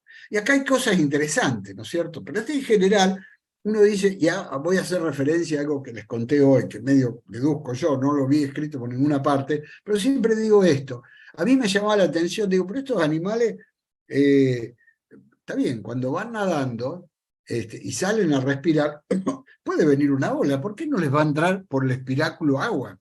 Siempre me lo pregunté, ¿cómo hacen estos animales? Hasta que después, cuando abrí el primer animal que empecé a ver, porque no tenía ningún estudio, nada, no tenía ningún paper para ver sobre estos animales, entonces encontré la primera explicación. Es decir, la conexión hace que si bien entra algo de agua por el espiráculo, es poco porque va a cerrar muy rápidamente, ¿no es cierto? ¿Qué va a hacer? Tiene, digamos, otra posibilidad de cerrar la laringe, el reflejo cierra la laringe para que el agua no vaya por la tráquea, sino que vaya por el esófago. Entonces, nuevamente, dentro de la adaptación, es coherente de que el animal no pierda, que pueda aprovechar y tenga la necesidad de haberse adaptado a esos riñones tan espectaculares que son esos pequeños multilobulados, y tenga esa capacidad de transformar agua salada en algo de provecho para ellos. Aunque sea poca la cantidad, pero que justifique el desgaste el desgaste biológico que tiene, calórico que tiene en todo esa metabolización, ese aprovechamiento, bueno, por lo menos que no sea algo negativo. Y esta para mí es la explicación de la adaptación, porque si no el animal involuntariamente, con el agua que entra con el pescado, el agua que entra por el agua por arriba del espiráculo, siempre algo de agua va a pasar, entonces tiene que haber alguna adaptación para que no les sea negativo esa circunstancia. Bueno, estos animales, dentro de todo, una de las cosas de las adaptaciones que hizo con ese riñón espectacular y cómo se fue adaptando para eso, ¿no es cierto? Bueno, lo interesante era mostrar el Trypanosoma, pero me pareció más interesante mostrar esa placa para que entendieran a estos animales. Ahora, cuando uno habla de justamente la rehabilitación del silbo, y decir, bueno, mirá, en realidad lo que ves en la rehabilitación lo vas a encontrar en un animal muerto. Bueno, es muy difícil que uno en un animal muerto hubiera encontrado este tripanosoma, ¿no es cierto? Similar al tripanosoma, este biflagelado similar al tripanosoma. No, porque un animal muerto no lo vas a encontrar, va a desaparecer, se va a degradar y demás. En un animal vivo da esta posibilidad de encontrar justamente estos biflagelados, flagelados, ciliados, protozoos que serían difícil encontrarlos, ¿no es cierto?, en un animal muerto. Casi le diría que es imposible. Entonces me parece que esta es otra de las muestras, son muchas, pero esta es la más práctica, sí, que puede decir de que el gran valor que tiene la rehabilitación. Que es un poco el título, ¿no es cierto? El título como una herramienta justamente para la conservación. Y uno puede decir, bueno, hay muchos que van a decir, bueno, pero rehabilitar lo que descarta la naturaleza no tiene por qué rehabilitarlo el hombre. Sí, lo que pasa es que uno trata de rehabilitar, primero para entender las especies. Segundo, ¿por qué? Porque vieron el caso de la afección cardíaca. Uno, lo que menos puede pensar, yo nunca hubiera pensado que era por la contaminación. Es decir, que llegara a ese punto. Hoy más está familiarizado con los desastres que hemos hecho los humanos. Todos tenemos que cargarnos un poquito de culpa. En algo nos habremos fallado, por error, omisión, lo que sea. Entonces, es importante investigarlo estos animales que tienen mucho valor porque también son centinela. Ahora después les vamos a dar una última frase a lo último, que me parece que eso es importante. Y esto es que es una herramienta importante para la conservación. En el caso de la brucelosis, lo encontraron en Costa Rica, un cachalote enano, Cogia cima, hembra preñada, varó, viva en la costa de Costa Rica. El cetáceo estaba débil, tenía dificultades para flotar. Todos los que tienen, que he visto los reportes, la mayoría de los reportes que tienen brucelosis tienen dificultad para flotar. Finalmente abortó y murió, y presentaba placentitis. Y se aislaron un organismo que era lo que decía Juan Pablo, ¿no es cierto? Brucella ST27.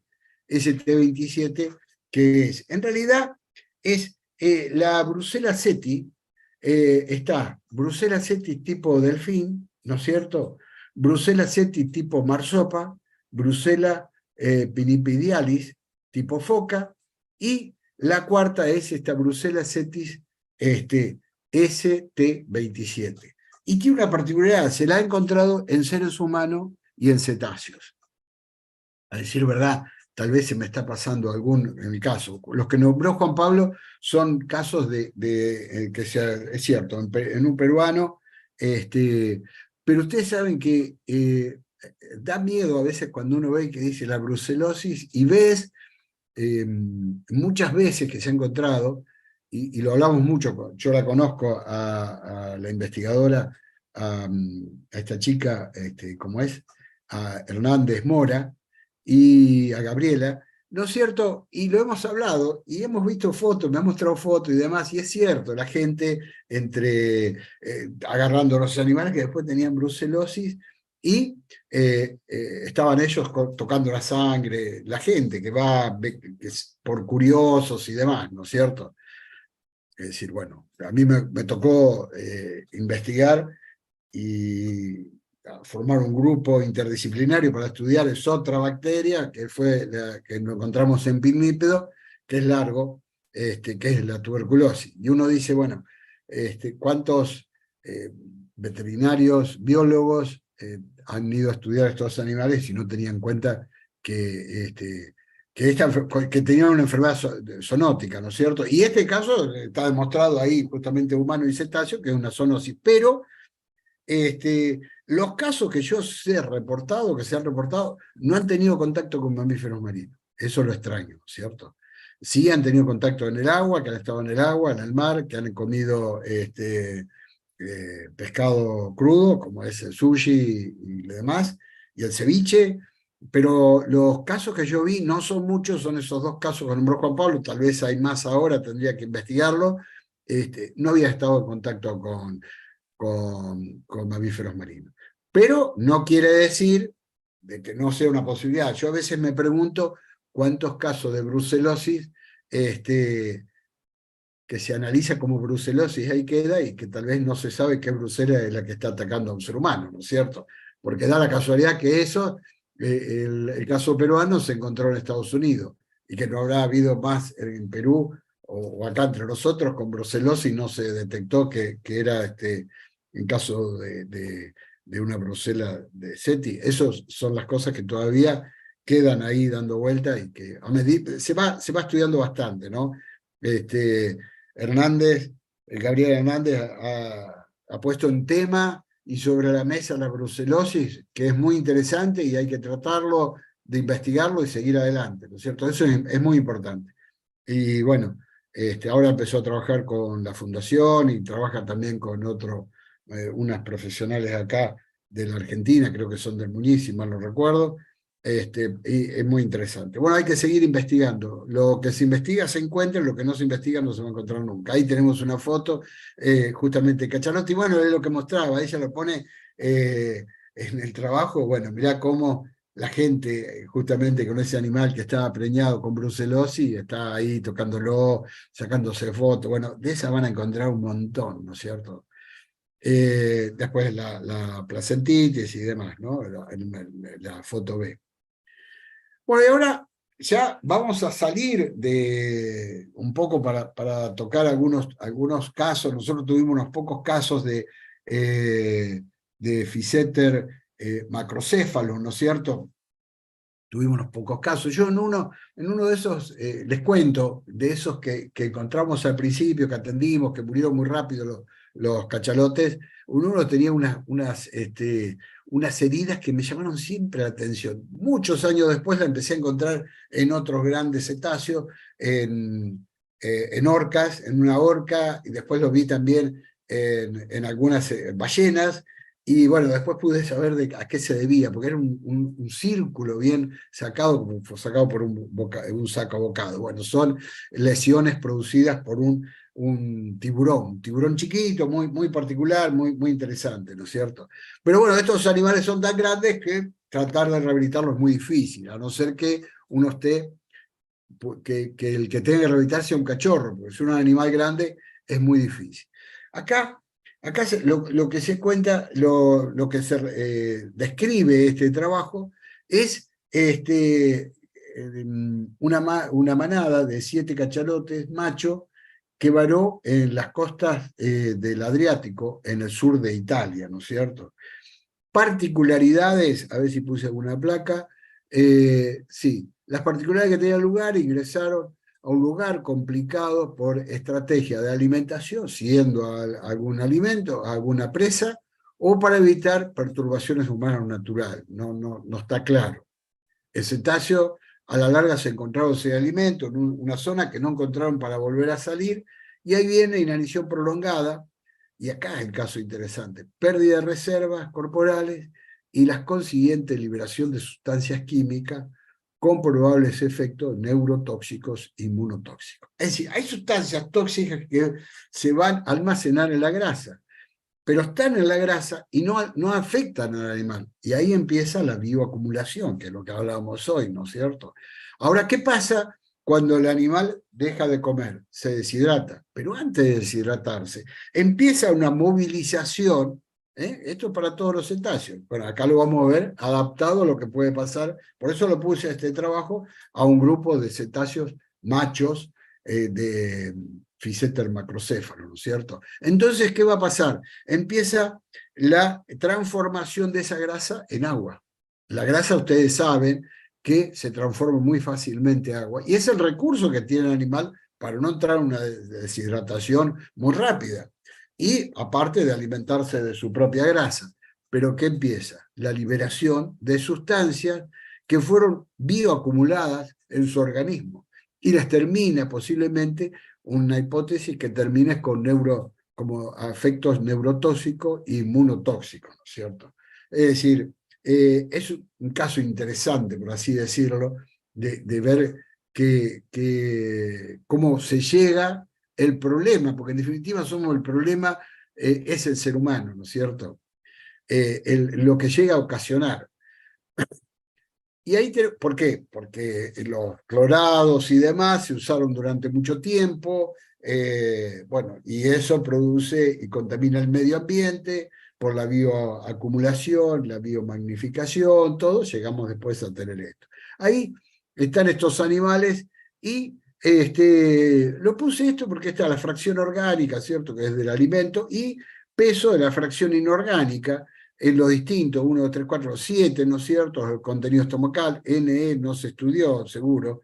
En realidad, por ejemplo, acá está expresado en gramos, 1 kilo 400, 5 kilos, 1,5 kilos, 5 kilos, 20 gramos, 9 gramos, 1 kilo 200, y pongamos 1 kilo más o menos, 3/4 kilo de materia orgánica. ¿Y esa materia orgánica qué es? Y son desechos plásticos, ¿no es cierto? Eso es, en realidad es eso. Son desechos plásticos, por ejemplo, sogas, artes de pesca.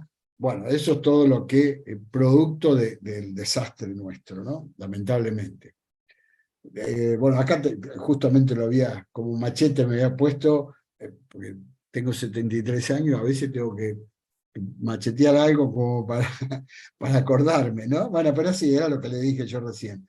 El resto de inorgánicos comprendía la mayoría de cuerpos extraños, origen humano, incluidos antes, bueno, pesca, anzuelos, cuerdas, varios objetos de plástico. No se observó obstrucción, que esa es otra de los problemas, ni tampoco perforación, pero bueno, no produce una buena digestión tener todos esos compuestos, y puede llegar a producir lesiones justamente de no dejar alimentarse bien al animal, ¿no es cierto? Aprovechar los alimentos.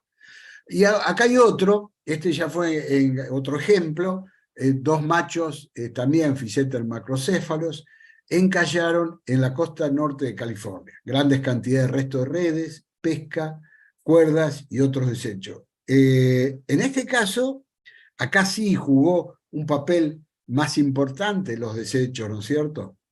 Más directo, diríamos. El animal 1 tenía perforación del estómago. Conclusión, obviamente, perforación del estómago, después termina con una gran infección, ¿no es cierto?, con una peritonitis y demás.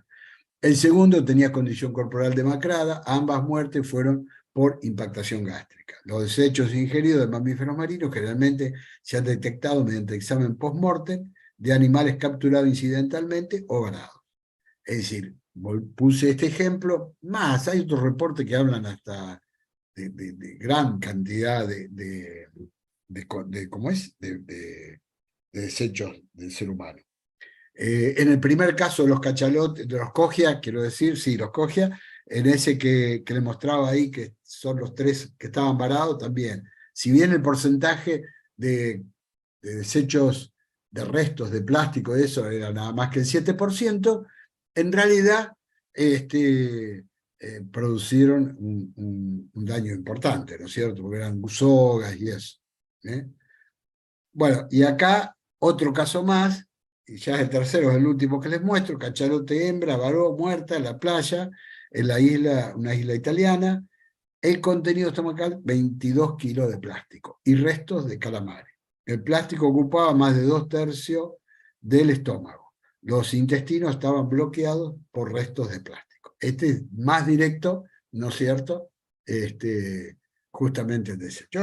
Lo principal es tener el concepto del daño que estamos haciendo, que eso es lo que tenemos que tratar de hacer. De contrarrestar, por lo menos divulgando, ustedes tienen también un poco la responsabilidad, como tenemos todos, son profesionales, y si no son profesionales, muchos son amantes de la naturaleza y están en contra de todo lo que sea las contaminaciones, y podemos decir, como casi último, que los mamíferos marinos son especies centinelas clave para la salud del ecosistema marino. Son depredadores superiores de larga vida, es decir, viven mucho tiempo, y son están la mayoría, muchos están en el escalón más arriba.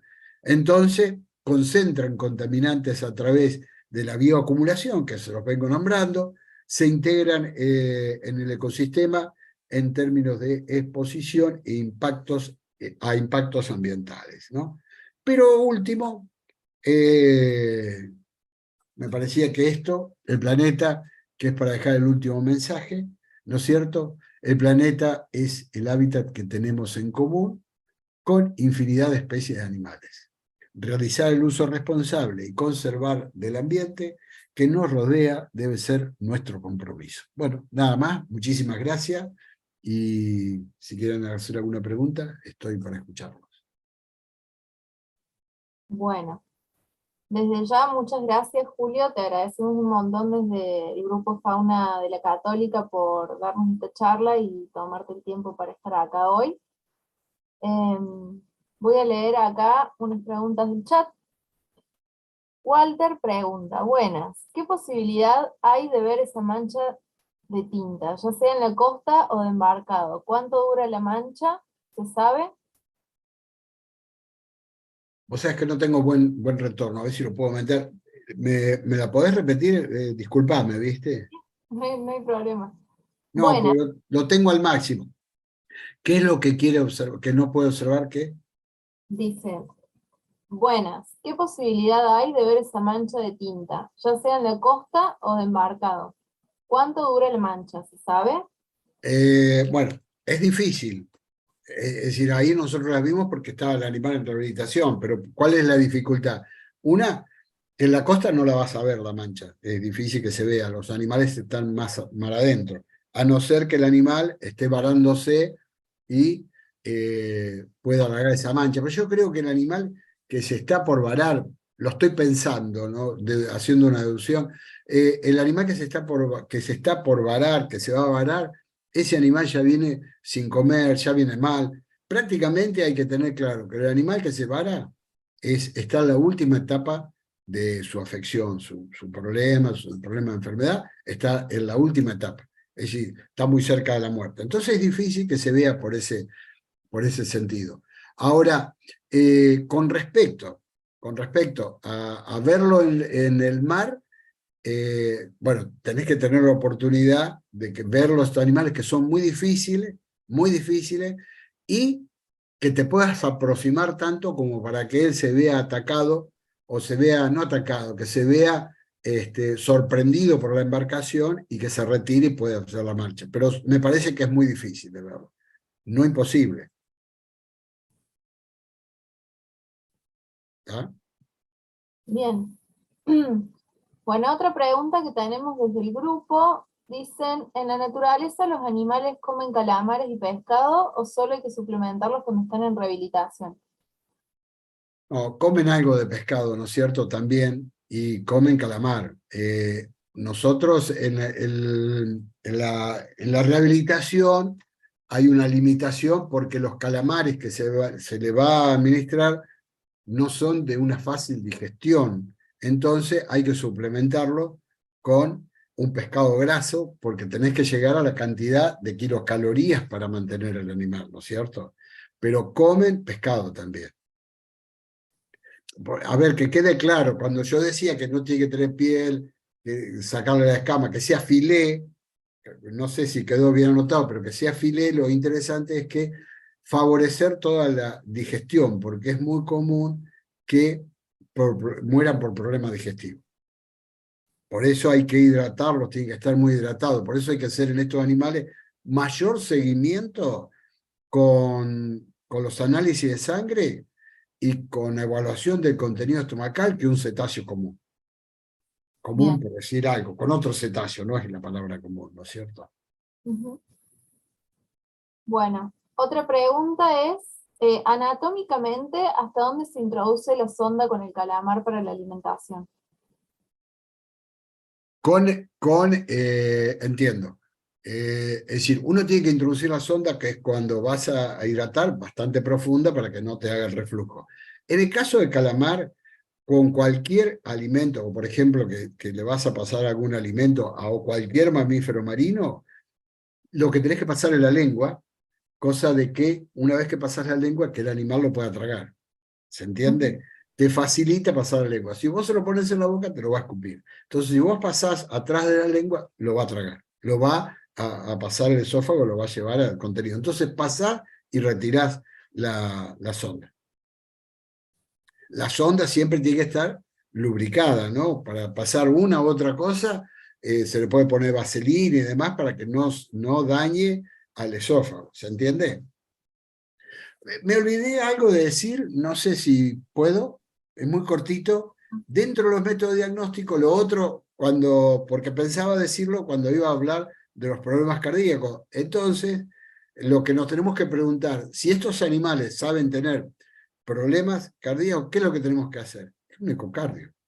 Es decir, hay que hacer una ecografía cardíaca, hay que hacer el electrocardiograma, en lo posible. Un ecocardio se puede hacer más o menos fácil. Es decir, el estudio del corazón, porque hay en el vivo, hay. Y después yo diría que en todos los animales muertos es indispensable hacer la histopatología del corazón. Ni que hablar, medir mercurio, eso hay que hacerlo en más de un animal, no solamente los calderones, sino nosotros siempre se toman muestras para estudio de contaminantes. Bien, me parece que además de todo esto que nos estuviste contando, es importante rescatar que cuando se trabaja con fauna silvestre, es como que hay que tener una visión muy amplia y por ahí salirse de la casilla del diagnóstico del paciente y el tratamiento, sino que hay que hacer como un diagnóstico del diagnóstico para llegar a ver por qué llegó ese diagnóstico, ¿no? Es muy interesante. Hay que llegar a verlo Totalmente, en la conservación. totalmente de acuerdo. Es decir, yo creo que cada pieza, no sé si la palabra es pieza, o cada animal muerto o vivo, es un libro que está ahí adentro que tenés que abrirlo y ver qué es, metafóricamente, tratar de estudiarlo y verlo. Es decir, estudiar el respiro, hacer un ecocardio, hacer una ecografía como mostró Juan Pablo ayer, estudiar su contenido estomacal es fundamental, la materia fecal, esos son y sangre fundamental, ¿no es cierto? Pero hay nuevas tecnologías que antes no se podía porque hacer una ecografía no había equipos tan portátiles como hay hoy, ¿no es cierto? Con buena batería y demás, y no son tan caros ahora como eran antes. Ujú. Bien. Bueno, creo que la última pregunta sería que mencionó que para el cachalote y la pontoporia se usaba el agua a 27 grados, si eso es para todos los mamíferos marinos. Eh, vamos a hacer una diferencia, todos los mamíferos marinos no, porque mamíferos marinos Los eh, en- marinos. entra un lobo, por ejemplo, o un elefante marino. No, estamos hablando de cetáceos, que son los que están permanentemente en el agua, los cachorros. Sí, yo creo que es importante. Tal vez no es que tenga que ser 27 grados, pero la temperatura confortable es importante. Está estudiado eso, no es que lo invento yo. En ese momento, cuando hicimos con la pontoporia, sí, te puedo decir que en realidad fue una improvisación y decir, no, estos animales, como hay un gasto energético facultativo que es de la enfermedad. Entonces, si hay una pérdida, yo lo que notaba en esa pontoporia hace muchos años, cuando no había ningún estudio o ningún libro con respecto a la alimentación y a las calorías y demás, yo notaba que nosotros le dábamos a comer y cada vez le dábamos mayor cantidad y el animal seguía perdiendo peso. Y yo digo, pero está estudiado de que pasamos el límite de lo que teníamos que darle y no lográbamos quebrar, digamos, la caída de la pérdida, hasta que llegamos a un nivel muy alto, y yo digo, bueno, acá sumemos a esto el medio ambiente, sumemos la temperatura del agua. Entonces, ¿qué hicimos? En una pileta muy grande pusimos unas placas, la verdad que hemos hecho cada cosa interesantísima, unas placas térmicas como si fuera unos radiadores adentro del agua. Y dijimos, bueno, pero también se nos venía el invierno, pongámosle techo. Entonces se hizo un techo, un domo, por así decirlo, para que se ubiquen arriba de una pileta, y se puso un techo, y a ese techo más esa calefacción que se sacó de una casa que lo habían sacado de una casa, le pusimos unos radiadores, lo metimos adentro del agua y pudimos calefaccionar. porque era una pileta bastante grande. Y fue un éxito que fue el primer caso rehabilitado de una pontoporia, por eso yo digo que es fundamental el agua. Ahora en ese momento fue un poco improvisación, no mía solo, sino del grupo, a veces gente que no son profesionales, pero vos le decís, mirá, a mí me gustaría, tendríamos que sacar que no esté tan frío, y viene alguien que conoce de la mecánica y te inventa justamente los radiadores, podemos poner los radiadores, ese conjunto que formás ese grupo interdisciplinario, por así decirlo, que no solamente es el profesional, sino el técnico o el práctico. El práctico es la palabra, eso es lo que te salva. Ahí en la fundación hemos inventado, dijo un mosquito, yo no, pero entre todo aportaban algo y hasta unos elementos para pasar con una sonda, unos banquitos para apoyar el jeringón, que era una jeringa de esas que después vos la ves y te la venden en Estados Unidos, todo, pero nosotros improvisamos con caños de PVC, esos caños de plástico, le poníamos reducciones y después a eso le enganchábamos una manguera. Yo me acuerdo que le dije, bueno, mira, yo lo que conozco, las sondas que tenemos que usar en los caballos, se usa sonda nasogástrica y tienen esto, le llevé una, tienen esta puntera adelante para que estén redondeados. Ah, bueno, sacó uno, llevó un torno y empezó a hacer y hacíamos y teníamos la sonda de distintos tamaños y hacíamos las punteras de distintos tamaños. Esos equipos así y entender y escuchar a todo el mundo es fundamental para llegar a lograr cosas, ¿no? Es interesantísimo, la verdad que esto es interesantísimo, me encanta, pero bueno, ya estoy jubilado.